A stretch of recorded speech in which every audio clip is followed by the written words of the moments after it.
बाबा बागेश्वर की पदयात्रा में राजा भैया कर दिया सबसे भयंकर ऐलान। धीरेन्द्र कृष्ण शास्त्री भी रह गए हैरान। माइक लेकर सुनाया श्लोक, फिर दिया नारा, जुड़ेंगे तो बचेंगे। सुनते ही पब्लिक हुई दीवानी। एमपी में छाए राजा। पहले किए राजा राम के दर्शन, फिर 8 किलोमीटर चले पैदल। कभी चरणों में बैठे, अब हाथों में हाथ डाले आए नजर। राजा भैया की तस्वीर हिंदुस्तान से लेकर पाकिस्तान और बांग्लादेश तक देखी जा रही है। एक तरफ बाबा बागेश्वर तो दूसरी तरफ रघुराज प्रताप सिंह खड़े हैं और पीछे हैं सनातन धर्म का ध्वज लिए हजारों की भीड़।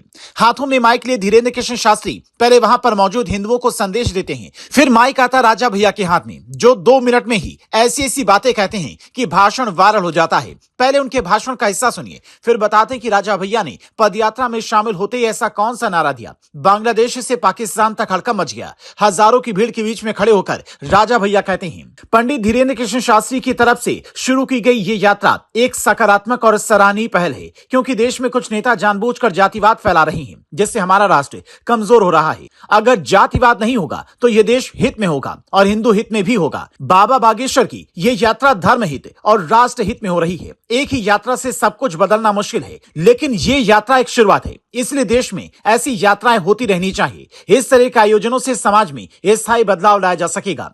राजा भैया की इस बात का अयोध्या के महंत राजू दास भी समर्थन करते हैं, जो साफ बताता है कि कुंडा के राजा अब देश के साधु संतों और हिंदुत्व के समर्थकों के साथ खुलकर मैदान में उतर चुके हैं और साफ साफ ट्वीट कर लिखते हैं, जुड़ोगे तो बचोगे, जिसके कई मायने निकाले जा रहे हैं। पहला मायना सीएम योगी से जुड़ा है। सीएम योगी ने चुनाव के दौरान बटेंगे तो कटेंगे का नारा दिया। उसके बाद मोदी ने एक है तो सेफ है कहा। फिर दिल्ली में धर्म संसद हुई, सनातन बोर्ड की मांग उठी। देवकीनंदन ठाकुर ने सीधा कहा कि जब तक वक्फ बोर्ड नहीं हटेगा, सनातन बोर्ड नहीं बनेगा, हम शांति से नहीं बैठेंगे। उसके बाद बाबा बागेश्वर ने हिंदू जोड़ो यात्रा निकाल दी। अगर चारों मोर्चों को एक साथ जोड़े तो लगता है कि हिंदुस्तान में एक नई शुरुआत हो चुकी है, जिसके केंद्र में है हिंदू और इसका सबसे बड़ा सेंटर बन रहा है मध्य प्रदेश और उत्तर प्रदेश। हो सकता है कि इस बार होने वाले महाकुंभ में भी कोई बड़ा ऐलान हो जाए। इसीलिए सनातन विरोधी एजेंडा चलाने वाली राजनीतिक पार्टियों की भी होश उड़े हुए हैं।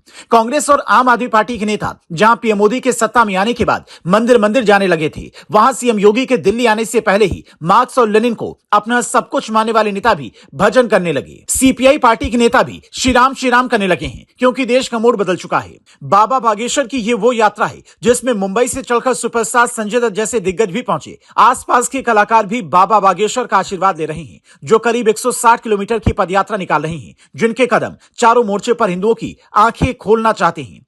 जिसमें पहला है डेमोग्राफी चेंज। खास इलाके में खास तबके की आबादी बढ़ाकर भौगोलिक स्थिति बदलने की कोशिश कई सालों से चल रही है, जिसकी पोल खोलना बेहद जरूरी है ताकि हिंदुस्तान में बांग्लादेश वाले हालात ना हो। दूसरा है घुसपैठियां। हिंदुस्तान में रोहिंग्याओं और बांग्लादेशियों को जैसे बसाया गया, वो साफ बताता है कि झारखंड से लेकर असम तक घुसपैठियां बढ़ रही हैं। बंगाल के रास्ते वो हिंदुस्तान के अलग अलग हिस्सों में बस रही हैं। तीसरी है बढ़ती मुस्लिम आबादी। कई रिपोर्ट ये दावा करती कि देश में तेजी से मुस्लिम आबादी बढ़ी है। अगले कई दशक में मुंबई में हिंदू जहां अल्पसंख्यक हो जाएंगे, वहीं 2047 तक भारत को इस्लामिक राष्ट्र बनाने की साजिश भी कुछ लोग कर रहे हैं। चौथा है संस्कृति और धर्म की रक्षा। आजकल के युवा जिस कदर अपनी ही धर्म और संस्कृति को भूलते जा रहे हैं, वो बड़े बड़े साधु संतों को डरा रही है। इसीलिए युवाओं को जगाया जा रहा है। बाबा बागेश्वर बिल्कुल सीएम योगी के स्टाइल में नाम बदलते भी दिखने लगी। छतरपुर के एक गांव में जैसे उनकी यात्रा पहुंचती है, वो पूछते हैं गांव का नाम क्या है, तो गांव वाले कहते हैं अलीपुरा। बाबा बागेश्वर तुरंत बोल उठते हैं, ये तो उनका नाम है, आज से इस गांव का नाम